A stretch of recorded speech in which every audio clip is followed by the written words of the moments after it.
ஸ்ரீமதே ராமானுஜாய நமஹ. ஆழ்வார் எம்பெருமானார் ஜீயர் திருவடிகளே சரணம். அஸ்மத் ஆச்சாரியன் திருவடிகளே சரணம்.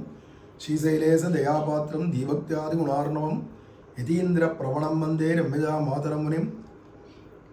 ஸ்ரீமத் கிருஷ்ண சமாஹ்வாய நமோ யாமுனசூனவே எட்கடாட்சைக லக்ஷாணாம் சுலபஸ்ரீதர சதா மண்ணுயிர்காளிங்கே மணவாள மாமுனிவன் பொன்னடியாம் செங்கமலப்போதுகளை உன்னிச் சிரத்தாலே தீண்டில் அவானவனும் நம்மை கரத்தாலே தீண்டல் கடன். கோலா ஆழ்வார் எம்பெருமானார் ஜீயர் திருவடிகளே சரணம். அஸ்மத் ஆச்சாரியன் திருவடிகளே சரணம். திருமாலை 4வது பாசுரம். இது வரைக்கும் 3 பாசுரத்தினால பெரிய பெருமாள்கிட்ட நேரடியாக பேசிட்டு இருந்த தொண்டலிப்புடி ஆழ்வார் இப்போ அங்கே கூடியிருக்கிற ஆஸ்திக ஜனங்கள் யார் யாருக்களோ பக்த ஜனங்கள்னு பேரில் அவளெல்லாம் பார்த்து 11 பாசுரத்தினால அவளுக்கு உபதேசம் பண்ணுறார் அப்படின்னு ஆரம்பிக்கிறது. அந்த உபதேசம் 11 பாசுரத்தில் இந்த 4வது பாசுரம் முதல் பாசுரமாக அமையிறது. அதில் சொல்கிறார், மொய்த்தவல் வினையுள் நின்று 3 எழுத்துடைய பேரால் கத்திர பந்துமன்றே பராங்கதி கண்டுகொண்டான் இத்தனை அடியரானார்க்கு இறங்கும் நம் அரங்கனாய பித்தனை பெற்று வந்தோ பிறவியுள் பிணங்குமாறே அப்படின்னு ஜனங்களை பார்த்து பேசுகிற பேச்சு உபதேசம். இதில் என்னன்னா இதில் முதற் பாட்டில், அதாவது இந்த 11 பாசுரம் பரோபதேசமாக புறத்த உபதேசம் பண்ணுறதுல முதல் பாட்டில் சம்சாரிகள் பாபிகளான எங்களுக்கு திருநாமம் சொல்லுகைக்கு யோக்கியதை உண்டோ என்ன? எதுக்கு இருக்கிறவாள்லாம் சொல்கிறா, நாங்கள்லாம் மகா பாபிகள், நாங்கள்லாம் திருநாமம் சொல்லலாமா? நாமம் சொன்னால் அடுக்குமா? அது சொல்கிறதுக்கு எங்களுக்கெல்லாம் தகுதி உண்டா, யோக்கியதை உண்டா அப்படின்லாம் கேட்குறாளாம்.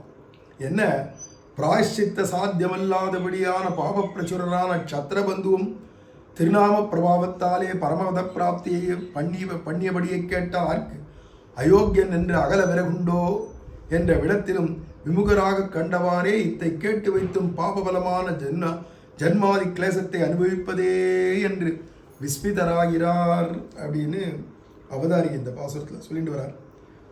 பிராயஷ்சித்தத்துக்கு கூட வழி இல்லாத அளவுக்கு பாவத்தை பண்ணி வச்சிருக்கான், கூடு பூரிச்சு வச்சிருக்கான் சத்திரபந்து. இது விஷ்ணு தர்மம் அப்படிங்கிறதான இந்த திருமாலைக்கே விஷ்ணு தர்மம் தான் அடிப்படை கிரந்தம். எப்படி பெருமாள் திருமொழிக்கு அடிப்படை ராமாயணம், அதே மாதிரி பெரியாழ்வார் திருமொழி, ஆண்டாளுடைய திருப்பாவை நாச்சியார் திருமொழி, இதுக்கெல்லாம் ஆதாரம் ஸ்ரீமத் பாகவத புராணம். அது மாதிரி ஒவ்வொன்றுத்துக்கும் ஒவ்வொன்று இருக்கு இல்லையா? 4 வேதங்கள் தான் 4 பிரபந்தமாக. நம்மாழ்வார் பிரபந்தங்களுக்கெல்லாம் வேதம்தான், வேதசாரம் தான். அப்படியே 6 அங்கங்களான சிக்ஷை, கல்பம், வியாக்கரணம், நிருக்தம், சந்தசி, ஜோதிஷம், இந்த 6 பிரபந்தங்களுடையதான விஷயங்கள் தான் 6 அங்கங்களான 6 பிரபந்தங்களை திருமங்கையாழ்வார் அருளி செய்தார். அது மாதிரி ஒவ்வொன்றுத்துக்கும் ஆதாரம் இருக்குது. அது மாதிரி சுவாமி பெரியவாச்சார் பிள்ளை ஆரம்பத்திலே காண்பிச்சுட்டார், விஷ்ணு தர்மம் தான் பிரமாணம் இந்த திருமாலைக்கு. அந்த விஷ்ணு தர்மத்தில் தான் சொல்லிட்டு வருது இந்த சத்திரபந்துடைய கதை. அதையே எடுத்து பிரமாணமாக காட்டார். நாங்கள் பாவங்கள் நிறைய பண்ணியிருக்கிற பாவிகளான எங்களுக்கு திருநாமம் சொல்லலாமா, யோகிதை உண்டான்னு கேட்டால், எந்த பிராயசித்தம் பண்ணாலும் விலகவே விலகாத பாவங்களெல்லாம் கோடிக்கணக்கில் போட்டு கூடு பூரிச்சு வச்சுருக்கான்.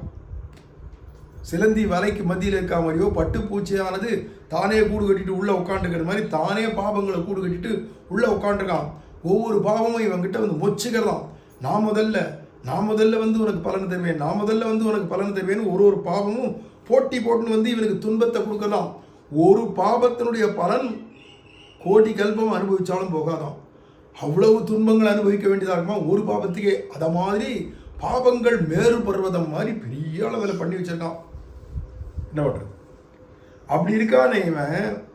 அதான் மேரு மந்திர மாத்ரோபி அப்படின்னு சொல்லும்படிக்கு இவ்வளோ பாவங்களை பண்ணியிருக்கானே இவன். அதுக்கு என்ன பிராயசித்தம், எத்தனை ஜென்மா பண்ணாலும் போராதே. அப்படி இருக்கக்கூடிய சத்திரபந்துவும் திருநாம பிரபாவத்தாலே, அவன் ஒரு நாமத்தை சொன்னால் அந்த நாம பிரபாவத்தினாலேயே பரமபத பிராப்தியை பண்ணினபடியை கேட்டார்.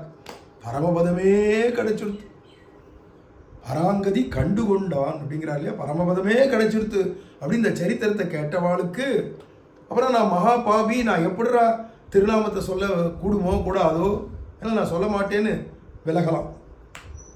இந்த பாவத்தை, இந்த உபாக்கியானம் சரித்திரத்தை கேட்டுட்டா நாம பிரபாவம் தெரிஞ்சுருத்துன்னா அதுக்கப்புறம் நம்மளாவது நமக்கு இல்லாதையா நம்ம நாமம் சொல்லுவோம், நமக்கு கிடைக்கும், பகவான் கொடுப்பான் அப்படின்னு நாமத்தை சொல்கிறதுக்கு உற்சாகம் கிளம்பணுமே தவிர அதை கேட்டு வச்சுட்டும் இன்னமும் ஜனங்கள் உலக விஷயத்துல போய் விழறா, நாமம் சொல்ல வரமாட்டேங்கிறான்னா அந்தோ பிறவியுள் பிணங்குமாறின்னு தள்ள அடிச்சுக்கிறாராம் தொண்டடிப்படியா.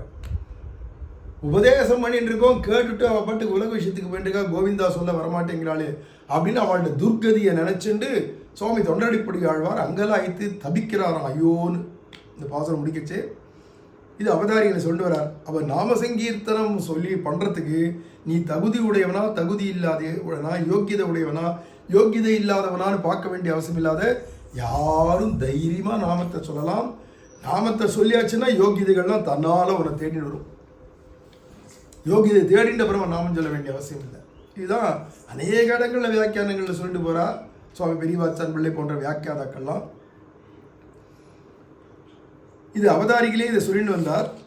இதுக்கடுத்து பின்னாடி பாசுர வியாக்கியானங்களில் பார்த்தாலும் அது எடுத்து அங்கங்கே காட்டிகிட்டே வரார். அது 3 எழுத்துடைய பெயரால் அப்படிங்கிற இடத்துக்கு வியாக்கியானம் என்னவோ அது மேலே அனுபவிக்கலாம். ஆழ்வார் எம்பெருமானார் ஜீயர் திருவடிகளே சரணம். அஸ்மத் ஆச்சாரியம் திருவடிகளே சரணம். ஸ்ரீமதே ராமானுஜாய நமஹ.